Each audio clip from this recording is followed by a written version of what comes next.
Hi everyone. Welcome back to the Pot Smoker's Bible. My name is Zion. I'm the author of the Pot Smoker's Bible, which contains the prophetic book of Zion, where I get my name and authority. It comes from the Ketuvim, or Old Testament, of the Christian Bible. I use the King James Version to write the prophecy of Israel, which is the book of Zion. Now, in order to publish the book of Zion, which was required of me to claim the title of Zion, I had to write another book called the Pot Smoker's Bible. And when you read the Pot Smoker's Bible, you'll understand why I decided to call it that. Because it's all about the pot and God and rock and roll and everything that we're going through right now. Now, I've been working with the 7th chapter of the Book of Zion and the 10th chapter of the Pot Smoker's Bible. So I'm going to start with the dissertation now, which is the reading of the prophetic verses and then my explanation of it, which is the Pot Smoker's Bible. So anyway, we're going to start with chapter 7, Sing, O Barren. Jeremiah 4:31, Zion 7:1. For I have heard a voice as a woman in travail, and anguished as of her that bringeth forth her first child, the voice of the daughter of Zion, that bewaileth herself, that spreadeth forth her hands, saying, Woe is me now, for my soul is weary because of murderers. Jeremiah 4:31 tells us that there will be a woman who will be very depressed. She will weep for herself. This woman will be a daughter of Zion. I am a daughter of Zion. By using marijuana, I have chosen to become a Zionite. I suffer in part for using marijuana. The murderers are the rapists who used me for their own pleasure, but tore my soul and mind apart. Isaiah 22:4 is Zion 7:2. Therefore said I, Look away from me, I will weep bitterly. Labor not to comfort me, because of the spoiling of the daughter of my people. Isaiah 22:4 acknowledges the suffering of the woman Zion, the daughter of his people. This is Abraham's descendants, the Israelites, acknowledging the unity of Zion and Israel. He is sympathizing with Zion, feeling her pain. Which brings us to Lamentations 1:17, which is Zion 7:3. Zion spreadeth forth her hands, and there is none to comfort her. The Lord hath commanded concerning Jacob, that his adversaries shall be round about him. Jerusalem is a minstrous woman among them. Lamentations 1:17 tells us that while Zion cries during her time of cleansing, with no one to comfort her, this is my mother refusing to accept the reality of my childhood of sexual abuse and incest. I literally tried to tell her what happened to me, and she did not want to hear it. Jerusalem is a bloodbath, as the Muslims and the Israelites battled for control of the Holy Land. Jeremiah 8:19 is Zion 7:4. Behold, the voice of the cry of the daughter of my people, because of them that dwell in a far country. Is not the Lord in Zion? Is not her king in her? Why have they provoked me to anger with their graven image and with strange vanities? Jeremiah 8:19 confirms that Zion is not from Israel. She is from a far country. This next part confirms my telepathic link to the Messiah, because his voice and presence are a part of me. Telepathy and its associated abilities allows us to communicate on an internal level. He is in my mind. Then Jeremiah refers to the wicked with their graven image and with strange vanities. all of our made-up dramas that fuel the suffering of all people. Snapchat and Facebook and Twitter come to mind. Psalms 119, 69 through 72 is Zion 7, 5 to 8. The proud have forged a lie against me, but I will keep thy precepts with my whole heart. Their heart is as fat as grease, but I delight in thy law. It is good for me that I have been afflicted, that I might learn thy statutes. The law of thy mouth is better unto me than thousands of gold and silver. Psalms tells us that I figured out the lies of the war on drugs and decided to stand up to the government. This was when I opened the Temple of Zion in York, Nebraska in 2007. This foretells my operations at the temple. I always gave away my profit, refusing to profit from my priestly duties. Psalms 47 and 8 is Zion 7, 9, and 10. Then said I, Lo, I come in the volume of the book. It is written of me. I delight to do thy will, O my God. Yea, thy law is within my heart. Psalms 47 and 8 tells you that I truly have found myself written within the book. The book of Zion.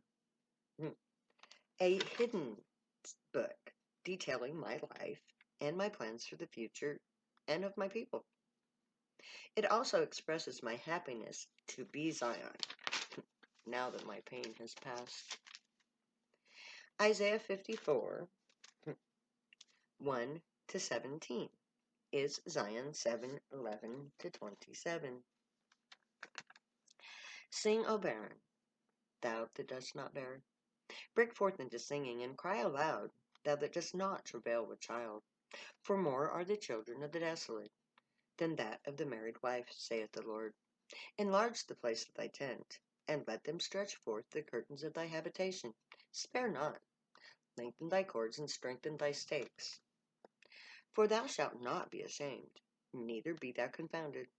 For thou shalt not be put to shame, for thou shalt forget the shame of thy youth, and shalt not remember the reproach of thy widowhood any more. For thy Maker is thy husband, the Lord of hosts is his name, and thy Redeemer, the Holy One of Israel. The God of the whole earth shall he be called. For the Lord hath called thee as a woman forsaken, and grieved in spirit, and a wife of youth, when thou wast refused, saith thy God. For a small moment have I forsaken thee, but with great mercies will I gather thee. In a little wrath I hid my face from thee for a moment, but with everlasting kindness will I have mercy on thee, saith the Lord thy Redeemer. For this is as the waters of Noah unto me. For as I have said that the waters of Noah shall no more go over the earth, so have I sworn that I would not be wroth with thee, nor rebuke thee. For the mountains shall depart, and the hills be removed. But my kindness shall not depart from thee, neither shall the covenant of my peace be removed, saith the Lord that has mercy upon thee. O thou afflicted, tossed with the tempest, and not comforted, behold, I will lay stones for thy with fair colors, and lay thy foundations with sapphires. And I will make thy windows of agates, and thy gates with carbuncles, and all thy borders with precious stones. And all thy children shall be taught of the Lord, and great shall be the peace of thy children. In righteousness shalt thou be established. Thou shalt be far from oppression, for thou shalt not fear, and from terror, for it shall not come near unto thee. Behold, thou shalt surely gather together, but not by me. Whosoever shall gather together against thee shall fall for thy sake. Behold, I have created the smith that bloweth the coals in the fire, and that bringeth it forth an instrument for his work. And I have created the waster to destroy. No weapon that is formed against thee shall prosper, and every tongue that riseth against thee in judgment thou shalt condemn. This is the heritage of the servants of the Lord, and their righteousness is of me, saith the Lord. Isaiah 54, the entire chapter, is a single passage. As I have already stated, this chapter gives the major details of my life. It tells us about my childhood when all what this began. It tells us where I'm meant to go in the manner of speaking. It tells of the fate of the children who will be born to me. And it tells the fate of those who oppose me, thus giving the details of my passage to becoming Zion. Isaiah 54:1. Zion is a musician. She sings, but she must be told to do so. When this began, I had had a vision of being a rock star. But in this vision, the Messiah was with another woman. I chose not to pursue that vision because I would have to give up any hope of reuniting with the chosen one. So when I met 3 of the 4 members of the band, I envisioned I did nothing. Sorry, guys. We could have been rock stars, but I didn't tell you.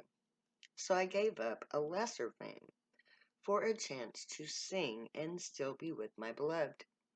It is my hope that when I'm able to sing, those guys will still be here to rock with me. So the Bible does have to tell me to sing. I couldn't allow myself to pursue that dream. I will only sing when my love is at my side. Because I chose love over money, God over fame, and ending the pain of others rather than burying my pain in money and fame. I made the right choice. So the gray did need to instruct me to sing. But now I will sing for them. Verse 1 also speaks of my lack of children. By the time I was 22, I had already been told by the doctors that I would never have children. It devastated me. I cried every time I saw or held a baby or a young child. I truly love children, and to be unable to bear a child of my own was a very painful thing. Then I decided that I would love every child in my life as if they were my very own. I chose to love all children, and every child I have ever known has loved me in return. They know me. They sense my love for them. They embrace that love because it is pure. I babysit for free. Children have loved me, and that bond of motherhood within me is as strong as any other mother's. But my children are every single child in creation. I cannot conceive of a child that I cannot love as if I had given birth to them. So I give of myself freely to all children. 54:2 talks about what I'm meant to do. I am to go to my tent. You may think that that is as crazy a thing to be told to do in this day and age as you could expect. Who, except the Bedouin of Saudi Arabia, live in tents? This passage had me stumped for years until I had a revelation. And that made this statement the most logical thing to do. And I have every intention of living in a tent for as long as it takes. By the end of this book, that tent will make a lot of sense. I'm going to stop here today because obviously I'm out of time.